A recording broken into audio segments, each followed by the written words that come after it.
This is what Jesus says in John 13, verse 34. He says, "A new commandment I give to you." This is what he's doing. He's separating them right away. A new commandment I give to you from the religious side that the Pharisees were keeping and teaching them. Everyone was taught by these leaders in the law, right? He's separating them from this. And he says, "A new commandment I give to you, that you love one another." Let's just stop there for a second. If he's separating them from the religious sanctions of the Pharisees and the other leaders of the law, he says, "This is a new thing I bring to you, that you love one another."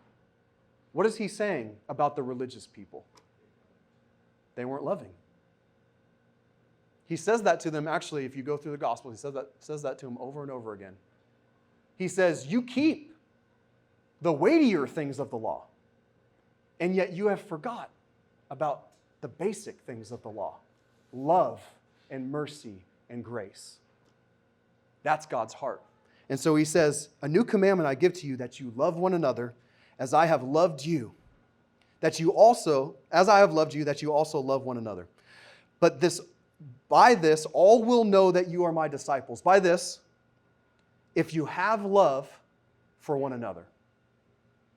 If you have love for one another. He didn't say, people will know that you're my disciple if you take your Bible and start beating them over the head with it. It's not what he said. He didn't say, they'll know you're my disciple if you're more judgmental than everyone else. He didn't say, they'll know you're my disciple if you're more self-righteous than everyone else. He said, if you love them, they will know that you're my disciple. God is calling us to love people. Just as you would want your own family to grow in the Lord. Grow other people up in the Lord. You know, God has given us a big family right here. We're a family. We're a body. He's asking us to grow in Him. We might not all be at the same place, but the ones who are mature are supposed to help grow the ones who are not mature. But in its time. No matter what position you're in, you could be a super, super mature Christian. But I guarantee you there's somebody out there that's more mature than you. And even if you're a brand new baby Christian, there's somebody out there that's even babier than you are. So we all have an opportunity to reach out to someone and to grow them, and then to reach up to someone and be grown by them too. That's what a body does. It helps each other out. That's what a family does. It helps you to grow. And so God's asking you, hey, it's time for you to grow, and it's time for you to help others grow. I've seen in my own life, when I help somebody else grow, I end up growing too. Anybody that's ever taught children knows that as you teach them, you grow yourself, right? It's the same thing. When you are teaching somebody else, it forces you to grow too, because it forces you to be a mentor.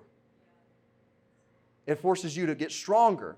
It forces you to know the Lord more, to know His Word more. So if you want to grow in the Lord, that's where I'd start. Maybe start with the kids. Maybe start with your own kids. Maybe start with your friends that aren't as mature. Don't just heap yourself on them, but come alongside them and help them grow. That's what draws people in. When people come in here for the first time, into a church, out of the world, and we go and walk alongside them, that's when they grow too.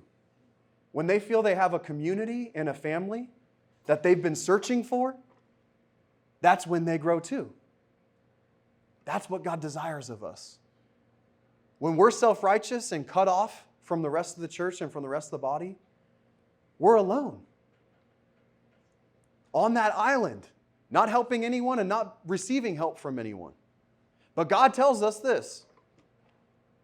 He says, hey, look, if you grow in the grace that I've given you, then you will be strengthened and you'll have the freedom. If you're a mature Christian, I know that you've been in a place where you have felt bogged down by the things of the Lord? At one point or another, you felt the burden of it on you. I know this because I have myself a few times. But what I've realized in those moments is that I'm bogged down by the things of the Lord because I've made it about myself and not about Him. I've made it about my own self-righteousness and not about the grace of God. Because when it's about the grace of God, you have freedom in the grace of God. When it's about the grace of God, you can let all the burdens go. And then the weight is off of you. The focus is off of you. God has leveled the playing field for all of us. We're all just humans. No matter if we're in the church and we've received the Lord or if we're just in the world, we're all humans. The only difference between us and the people that are just in the world is that we've received the grace of God. That's it. That didn't immediately make you a better human being. That just means you've received His grace.